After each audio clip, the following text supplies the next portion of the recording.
Welcome to the wild, unpredictable world of finance. This is The Big Short. Our story begins in the heart of global finance, Wall Street. It's the mid-2000s and optimism hangs in the air like the promise of a new day. The housing market is soaring and the world believes it's found the path to everlasting prosperity. In neighborhoods across America, families are living their dream: homes, barbecues, and the hope of brighter tomorrows. Banks, with their stamping machines working overtime, approving mortgages left and right like a stampede toward the American dream. And on Wall Street, traders are orchestrating a financial symphony with dollar signs as the notes and optimism as the melody. But little do they know that amidst the euphoria, a storm is brewing, a financial upheaval that will rock the world. Howdy, fellow financial explorers, cinema enthusiasts, and those searching for the golden ticket to financial enlightenment.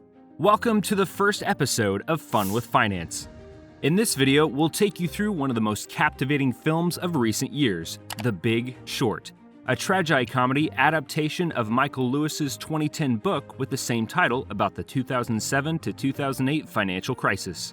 The movie explores the reasons behind the financial crisis and how a fortunate few anticipated it and reaped substantial profits.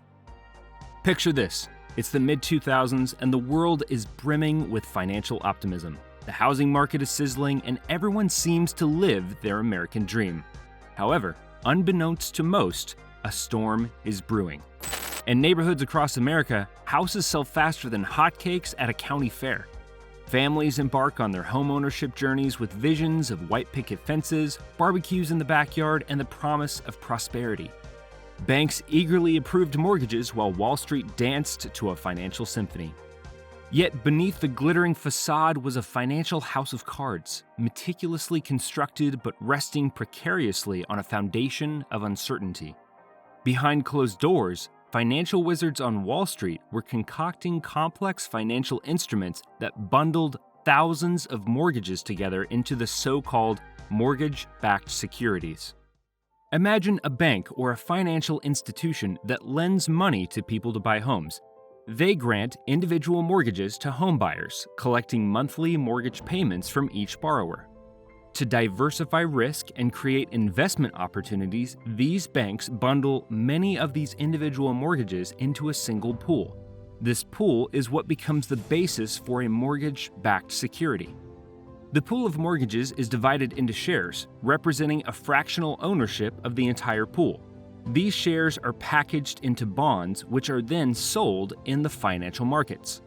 These bonds are what we refer to as mortgage-backed securities. Mortgage-backed securities have been praised for their ability to make the housing market more liquid, but also criticized for their role in the 2008 financial crisis.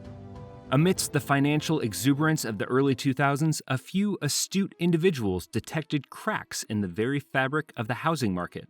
These individuals would soon become the protagonists of our story, the unlikely heroes who dared to challenge the prevailing narrative. Our story begins with Michael Burry, portrayed brilliantly by Christian Bale.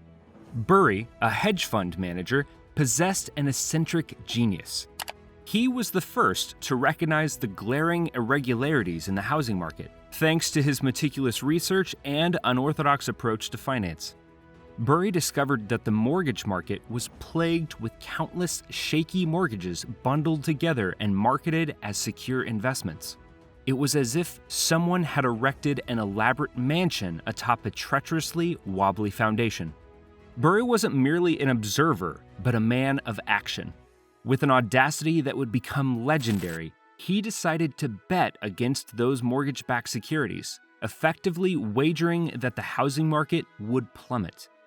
It was a move as daring as stepping onto a tightrope suspended over a financial abyss. In this movie, The Big Short refers to a common trading and investment strategy known as shorting or selling short. When you engage in short selling, typically involving financial assets like stocks, you borrow and sell the asset on the open market, hoping to buy it back at a lower price later and make a profit.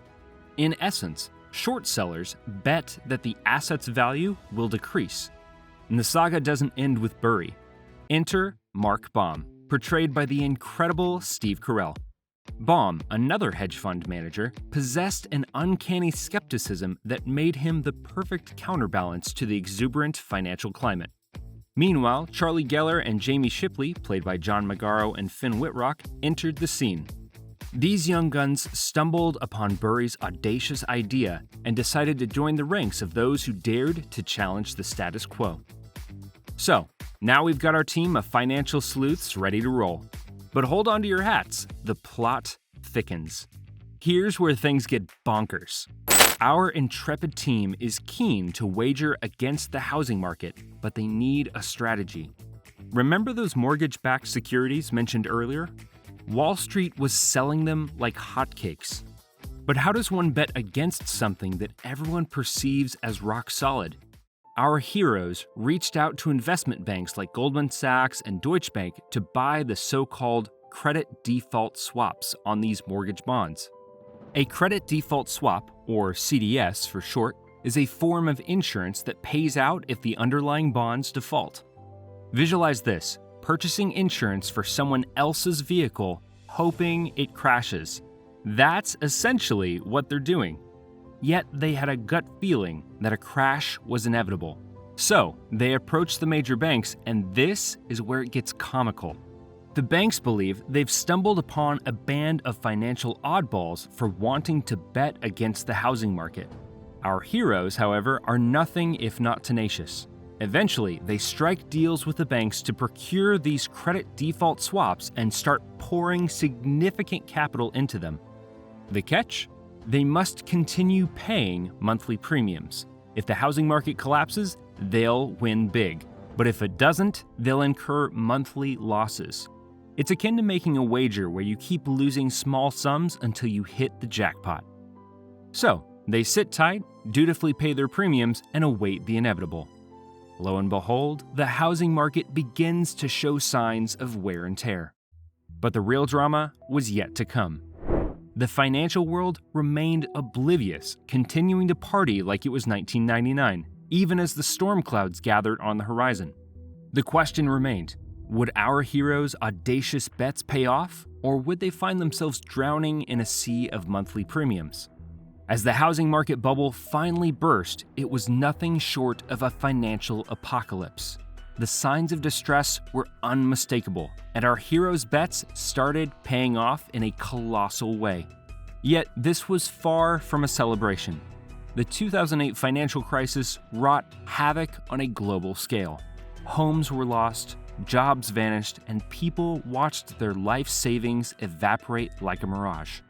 Meanwhile, our heroes sat on mountains of cash, their once audacious bets now transformed into jaw-dropping profits. They had seen the writing on the wall and played their cards with remarkable precision. However, here's the intriguing part: they weren't jubilant. In fact, they were profoundly disheartened by the entire system. They realized that the financial world had drifted far from reality, and everyday folks suffered the consequences. So, what are the enduring financial lessons from The Big Short?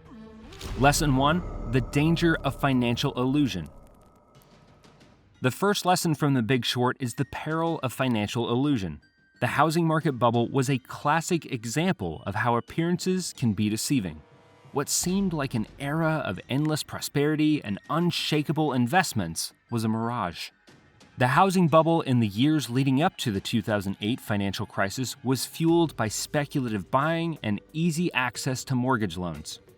As home prices soared, homeowners felt wealthier on paper. Many believed that the value of their homes would continue to rise indefinitely, leading to a sense of financial security and optimism. When the financial illusion eventually collided with reality, home prices began to plummet. Adjustable rate mortgages reset to higher rates, and many homeowners ended up in mortgage defaults and foreclosures. Financial institutions holding mortgage-backed securities faced severe losses. Some even went bankrupt, and the entire global financial system was at risk. So how can ordinary folks like us avoid getting trapped by financial illusions and make sound financial decisions? A healthy dose of skepticism can be a valuable tool to avoid financial illusions and make informed financial decisions. Skepticism involves looking for potential pitfalls rather than just focusing on potential gains. This means being skeptical of hidden fees or high costs associated with financial products or services, complex terms and conditions, or overly aggressive sales pitches, and investment opportunities that promise high returns with little risk. It's also wise not to rely solely on one source for financial advice. Seek multiple opinions and gather diverse perspectives before making important financial choices. And finally, don't succumb to peer pressure or investment fads. Just because others make a particular investment doesn't mean it's right for you. Make decisions based on your own financial situation and goals. Lesson 2. Never forget research and risk assessment. The Big Short takes us on a roller coaster ride through the world of big financial institutions, showing how these mega banks and financial giants can flex their muscles to shape the economy. But here's the catch. They might not always have your best interest at heart. So here's the deal. Be a bit of a detective. Don't just nod along with what they say. Question those fancy financial institutions and their motives. Do your homework, research, and use your Sherlock Holmes skills before trusting them with your hard-earned cash. The Big Short also spills the beans on how credit rating folks sometimes gave top marks to shaky mortgage bonds just to make a quick buck. Imagine you're in a candy store and the candy seller says, "This candy is the best, trust me." But what if they say that just to sell more candy and make a profit? Well, that's a bit like what happened with credit rating agencies. They gave super high ratings to some really risky stuff in the early 2000s. But in reality, it was more like a trick than a treat. Lesson learned? Don't blindly follow those ratings like they're gospel truth. Be your financial detective, do your research, and double check before diving into any investment. So what's the takeaway here? It's all about being an intelligent consumer of financial products. Whether you're dealing with banks, insurance companies, car lease firms, or other financial institutions, it's crucial to be diligent. These entities have their interests, and you must safeguard your own. This includes thoroughly understanding your travel insurance policy's intricate clauses and exclusions or the terms and conditions governing your savings account. Don't let convoluted jargon bewilder you. Clarity is key. In The Big Short, Ryan Gosling bluntly points out that the financial world often deliberately appears confusing. This is where financial literacy comes in handy. Risk assessment is an essential part of making any financial commitment. This is basically contemplating the potential fallout if things turn for the worse.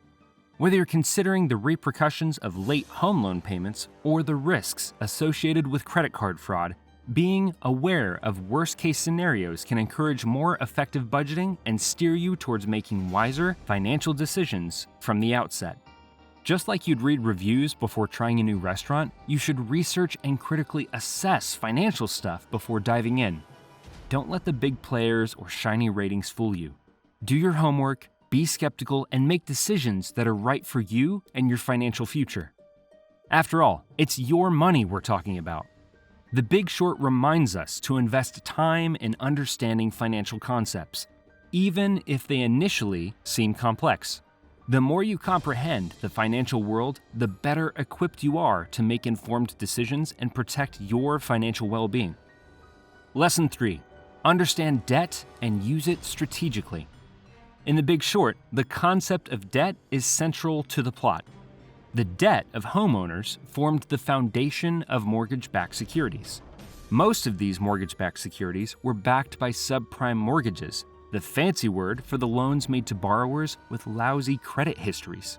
The film illustrates how a seemingly simple concept, debt, combined with complex financial instruments and excessive risk-taking, can lead to a catastrophic financial crisis. The most important lesson for us ordinary people is to educate ourselves with the different types of debt and their implications.